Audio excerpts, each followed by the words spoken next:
My sister didn't deserve to die at 42. Every screening, every doctor's visit was supposed to save her life. As her older brother, I watch helplessly now as our dreams for her future slip away.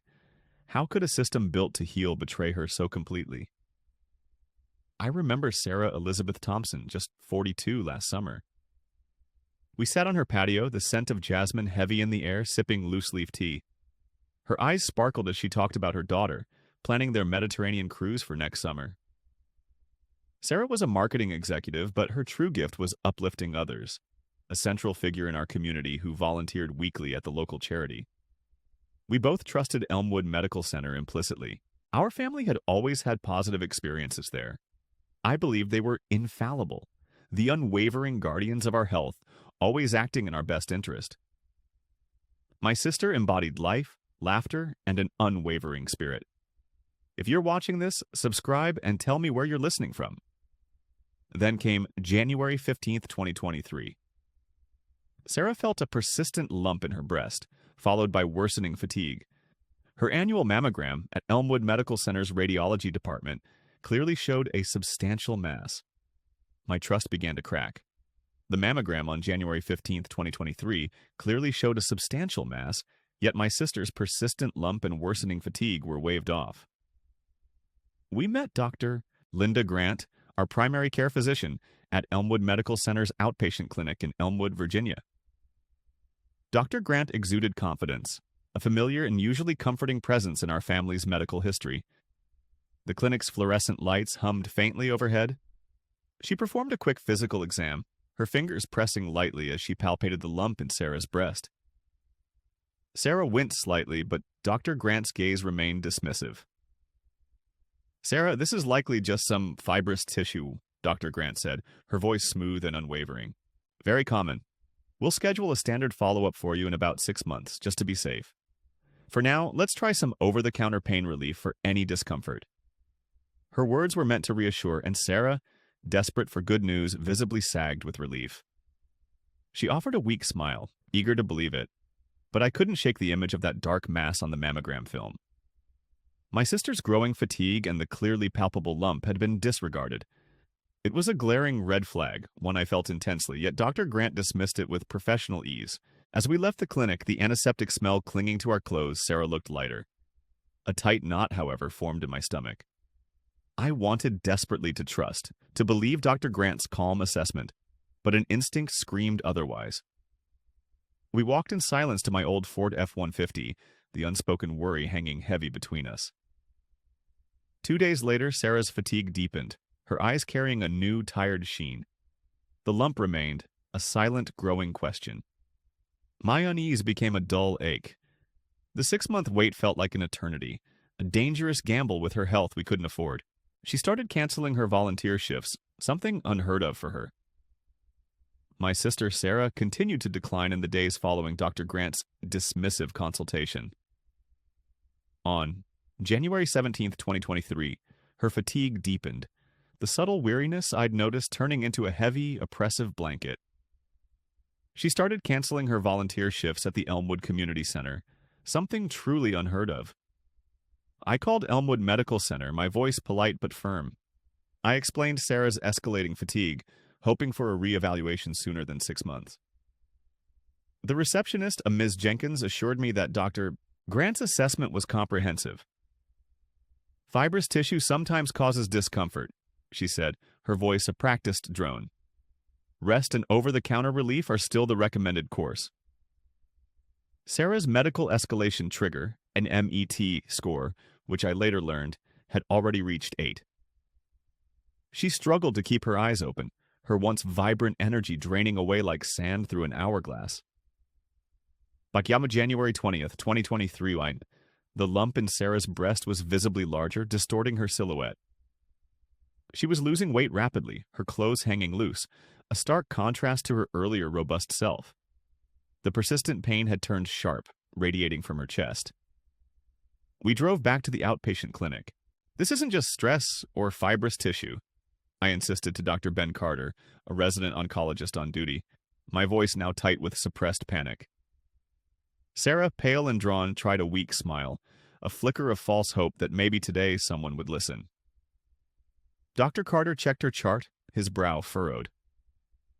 Her MET score is a 7, but Dr. Grant's notes indicate stress-related symptoms, he stated, seemingly uncomfortable.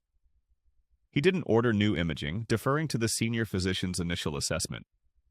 The hierarchy barrier was tangible. He was afraid to overstep. We left with another prescription for stronger pain relievers, another bureaucratic deflection. The morning of January 22nd, 2023, Sarah's breathing became shallow, her skin clammy. She could barely speak, writhing in severe pain. Her EMET score had soared to a 10. We rushed to Elmwood General Hospital's emergency room.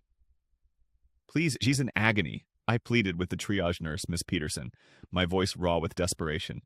"She has a growing lump, severe weight loss, can't breathe." Miss Peterson, overworked on a Sunday morning with a skeleton crew, glanced at Sarah's chart.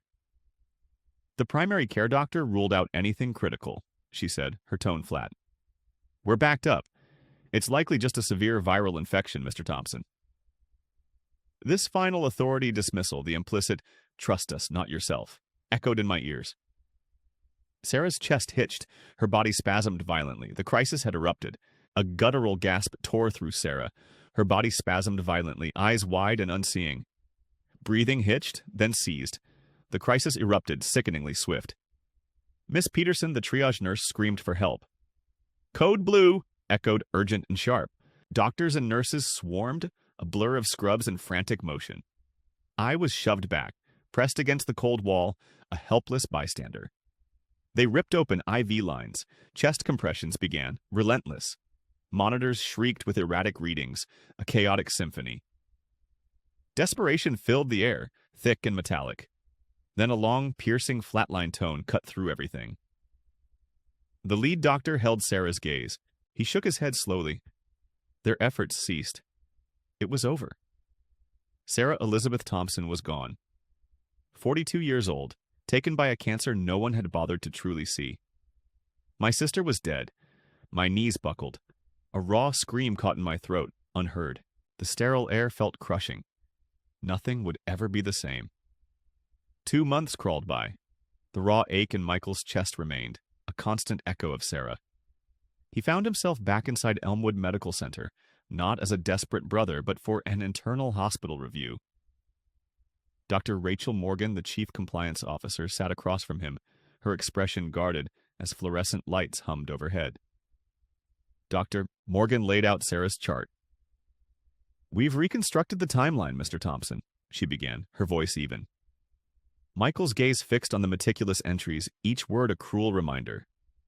He saw the documented MET, medical escalation trigger scores, the missed opportunities stark on the page. On January 16th, 2023, a day after the initial mammogram, Dr. Grant's notes showed Sarah's persistent fatigue and a palpable mass.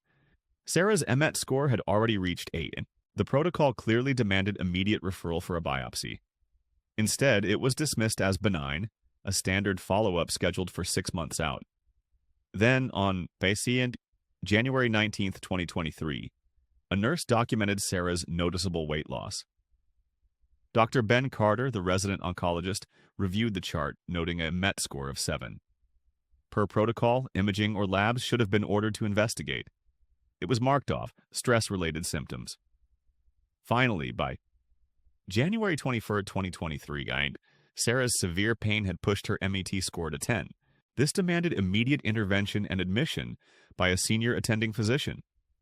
That escalation went unheeded until Michael insisted on the ER admission the next morning. Each entry was a step closer to the inevitable, a life-saving action ignored. The mammogram follow-up protocol, requiring immediate action for any substantial mass, had been bypassed completely. Michael's hands clenched, knuckles white. The truth, which had clawed at him for weeks, settled with a chilling finality. Sarah's symptoms, the ones he'd seen and pleaded about, had been documented, scored, and then systematically disregarded. The cancer, stage 3 metastatic breast cancer, was a silent predator they had allowed to feast. Michael pushed back from the table. His voice, though quiet, was steel. "This won't happen again," he stated, his gaze meeting Dr. Morgan's. His grief had hardened into resolve. He wouldn't let Sarah's death be just another statistic. He would fight. He would ensure Sarah's rule became a reality, demanding that immediate follow-up on high MET scores in cancer screenings wasn't merely a suggestion, but a mandate. 2 months crawled by. The raw ache in my chest remained, a constant echo of Sarah. I found myself back inside Elmwood Medical Center, not as a desperate brother, but for an internal hospital review. Dr. Rachel Morgan, the chief compliance officer, sat across from me, her expression guarded, as fluorescent lights hummed overhead. "Mr. Thompson, thank you for being here," Dr. Morgan began, her voice even. "We've reconstructed the timeline." I nodded, my gaze fixed on Sarah's chart. I detailed the missed opportunities, explaining how her MET scores, reaching 8 on January 16, 2023, then 7 on January 19th, and finally 10 on January 21st, demanded immediate action. The mammogram follow-up protocol, requiring a biopsy for a substantial mass, had been bypassed completely. I presented documented evidence of her worsening fatigue and weight loss, contrasting it with Dr. Grant's notes dismissing symptoms as stress-related. Dr. Linda Grant, Sarah's primary care physician, was called next. She defended her actions, citing the high volume of patients and the need to prioritize. "Fibrous tissue is common, and we follow established protocols for routine cases," she stated, her voice tight. "Sometimes symptoms are ambiguous." Later, Dr. Ben Carter, the resident oncologist, spoke. His regret was palpable. "I noted the weight loss, sir," he admitted, avoiding eye contact. "But the senior attending physician's assessment was already in place. I was told not to overstep." The hospital administration's initial statements to the public mirrored Dr. Grant's defensive stance, expressing deepest sympathies but emphasizing adherence to standard medical procedures. They positioned Sarah's case as an isolated, tragic anomaly, citing systemic challenges beyond any individual negligence. Then, an unexpected ally emerged. Nurse Evelyn Williams, who had been on Sarah's floor on January 20th, volunteered to speak. She corroborated my claims, detailing how she had documented Sarah's alarming weight loss and attempted to escalate the concern to a supervising physician. "Her symptoms were clear," Nurse Williams stated firmly.